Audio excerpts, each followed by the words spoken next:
আপনাদের স্বাগত জানাই আমি আমার আলোচনা শুনবার জন্যে।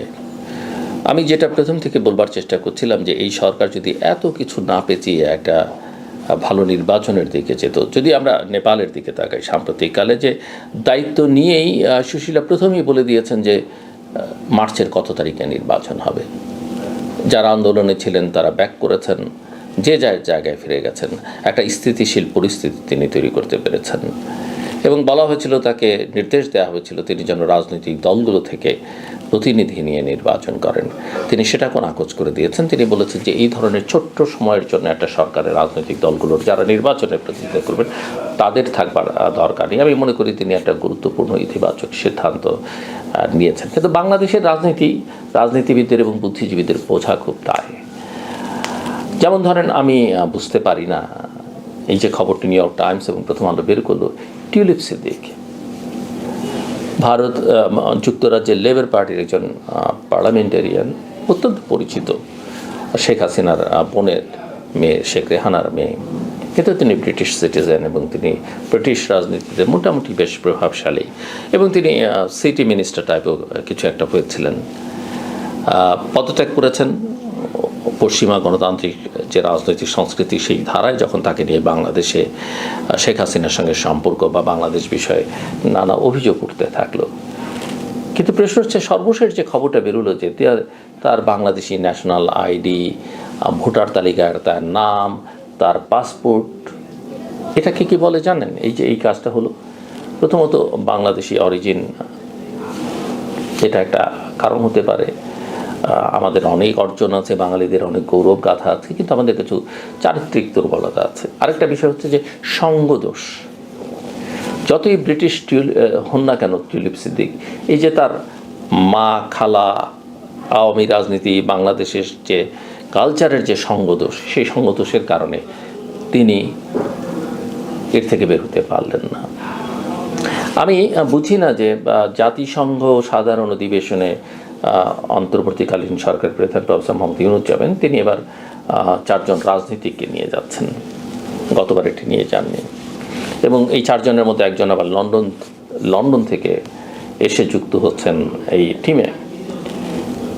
আমি এগুলো নিয়ে অত কথাবার্তা বলতে চাই না, কিন্তু আমার একটা এবং আমি মনে করি যে প্রধান উপদেষ্টা নিয়ে যেতেই পারেন এবং তিনি দেখাতে পারেন যে বিভিন্ন রাজনৈতিক দল তার সঙ্গে আছে।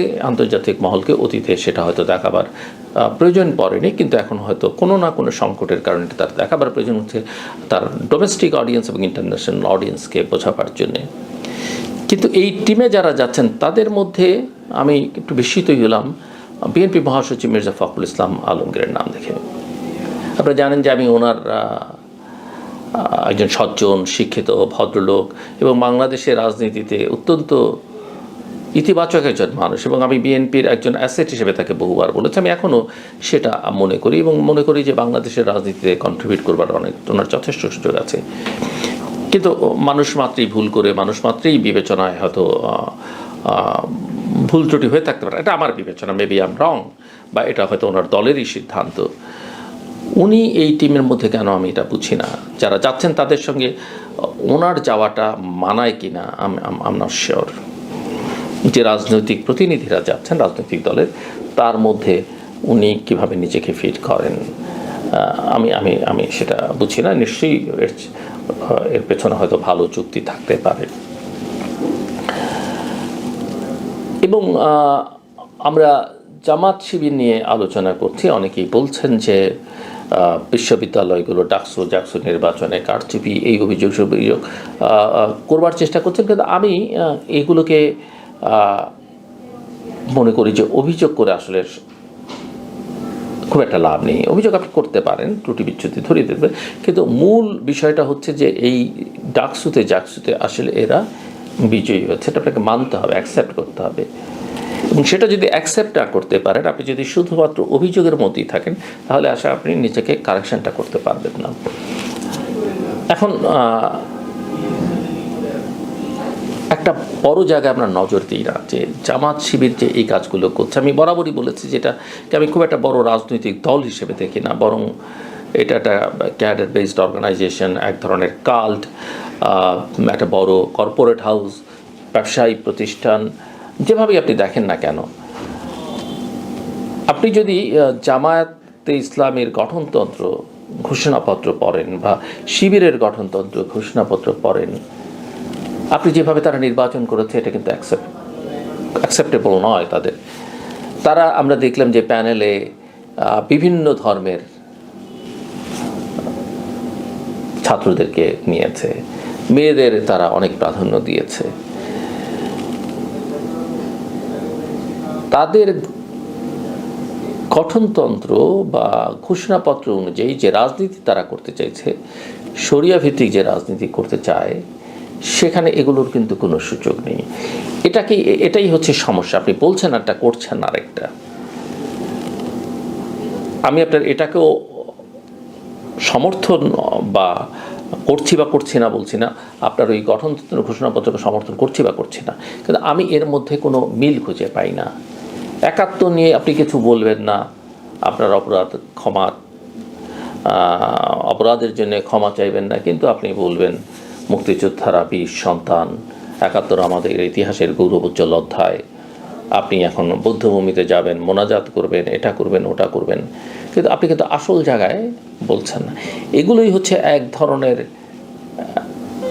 কৌশল, ট্রিক্স বা মানুষকে বিভ্রান্ত করবার বিষয়। তো এই বিষয়গুলো আসলে খুবই উদ্বেগজনক, এবং যে কারণে উদ্বেগজনক যখন আবিষ্কৃত হলো যে কৌশলের স্বার্থে বা টিকে থাকবার স্বার্থে শিবিরের ছাত্ররা, নেতাকর্মীরা ছাত্রলীগের মধ্যে ঢুকে পড়েছিল, এখন আবার ছাত্রলীগের মধ্যে ঢুকে পড়েছে বলে বা ছাত্রলীগ তাদেরকে সমর্থন করছে বলে অভিযোগ।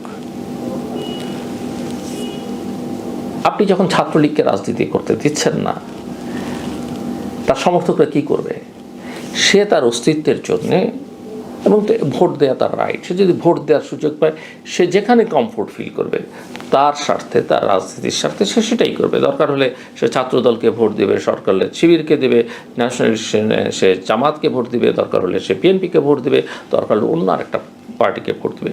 এটা আপনি অভিযোগ করে এই সমস্যার সমাধান নেই। সবচেয়ে সহজ হতো, এবং এই পরিস্থিতিটা হয়তো জটিল হতো না যদি প্রত্যেকের রাইটটা আপনি এনশিওর করতেন। হ্যাঁ, আমার অধিকার আরেকজন একসময় হরণ করেছে, আপনিও হরণ করবেন, সেটা হয় না। এটা করে কোনো লাভ হবে না। আমরা সবসময় যে কোনো সরকার আসলেই দেখি অতীতের দুর্নীতি, অতীতের অপরাধ নিয়ে চর্চা করি, কিন্তু বর্তমানের যে দুর্নীতি, বর্তমানের যে অপরাধ, সেটা নিয়ে আমরা কথা বলি না। আমরা যদি বর্তমানের এই সমস্যাগুলোর দিকে নজর দিই, আমার মনে হয় অতীতের সমস্যার ফয়সালা করা সম্ভব হবে, ভবিষ্যতও সুনিশ্চিত করা সম্ভব হবে। এবং আজকে যে এই যে জামাত বা শিবির যে এই যে ভালো একটা জায়গা করে নিতে পারছে বা নিচ্ছে, এখানে কি আপনি মনে করেন বিএনপির কোনো ভূমিকা নেই? বিএনপির যে ট্রমাটাইজড ভাব, গুটিয়ে থাকা ভাব, বা নিজেরা এই যে রাজনীতির চাইতে অন্যদিকে বেশি মনোযোগ দেয়া, সেটার দায় আছে। এখানে কি আমাদের বামপন্থী ছাত্র সংগঠনগুলো বা রাজনীতি সংগঠনগুলোর দায় নেই? এমনকি যাদের অনেকে বিএনপির মিত্র, তাদেরও দায় আছে। কিভাবে দায় আছে? তারা সব সময় এটা বলা যাবে না, ওটা করা যাবে না, এই ছাত্রদেরকে সময় দিতে হবে, স্পেস দিতে হবে। কিন্তু আমরা তো প্রথম থেকেই বলছি যে ছাত্ররা ক্যাম্পাসে গেছে, শিক্ষাঙ্গনে ফিরে গেছে। কতিপয় ছাত্র যাদের একটা অংশ মূলত ঢাকা বিশ্ববিদ্যালয় কেন্দ্রিক, তারা পুরো ক্রিমটা খাচ্ছে এই ছাত্রদের নাম দিয়ে, এবং তারা খুব দ্রুততার সঙ্গে ন্যায্যতা, ন্যায়পরায়ণতা বাদ দিয়ে দুর্নীতি, এটা সেটা, ক্ষমতা, লোভ, এগুলো তাদের পেয়ে বসছে। তো তাদেরকে স্পেস দিতে হবে, তাদেরকে স্পেস দিতে হবে। এবং তাদেরকে আসলে সবাই ব্যবহার করলো। এই বামপন্থীরা, সরকার নাহিত্য বলেছেনই যে সরকার মাহফুজ এবং আসিফকে ছুঁড়ে ফেলে দিয়েছে উপদেষ্টারা ব্যবহার করে, জামায়াত ইসলামীও তাদের ব্যবহার করেছে, অথবা তারা ব্যবহৃত হয়েছে। তারা প্রথমেই আওয়ামী লীগকে বিদায় করেছে, কাজেই বিএনপিকে এখন ছুঁড়ে ফেলে দিতে হবে। জামাত এবং অন্যান্যদের সঙ্গে একটা আনহোলি অ্যালায়েন্স করে চলবার চেষ্টা করেছে, এবং সেটা করতে গিয়ে আসলে বিপদটা তাদের বেশি হয়েছে। কারণ তারা বুঝতে পারেনি যে তাদের আসলে বেজ নেই, শিবিরের তো একটা বেজ আছে। তারা বুঝতে পারেনি যে তাদের পায়ের তলায় মাটি নেই। তারা এই কাজটা করতে গিয়ে না পারলো বিএনপির ঘনিষ্ঠ হতে, না পারলো অন্যদের ঘনিষ্ঠ হতে, জামায়াতের কথায় সুরে সুরে কথা বলতে বলতে নির্বাচন দুটো থেকে যখন বাদ পড়ে গেল, তখন সারা দেশে এটা প্রমাণিত হলো যে এদের আসলে কিছু নেই। এনসিপি, বাংলাদেশ গণতান্ত্রিক ছাত্র সংসদ, এদের আসলে কোনো অস্তিত্ব নেই। এবং এটা প্রমাণিত হলো। এখন তো ওই যে সাদিক কায়েম, ডাকসুর ভিপি, তিনি তো পেছনের ইতিহাস বলছেন, এবং তিনি যেহেতু সুন্দর করে কথাবার্তা বলেন, মানুষ এগুলো বিশ্বাসও করছে। এবং আমার মনে হয় সাদিক কায়েমের কথাবার্তার মধ্যে সত্যতাও আছে অনেক ক্ষেত্রেই।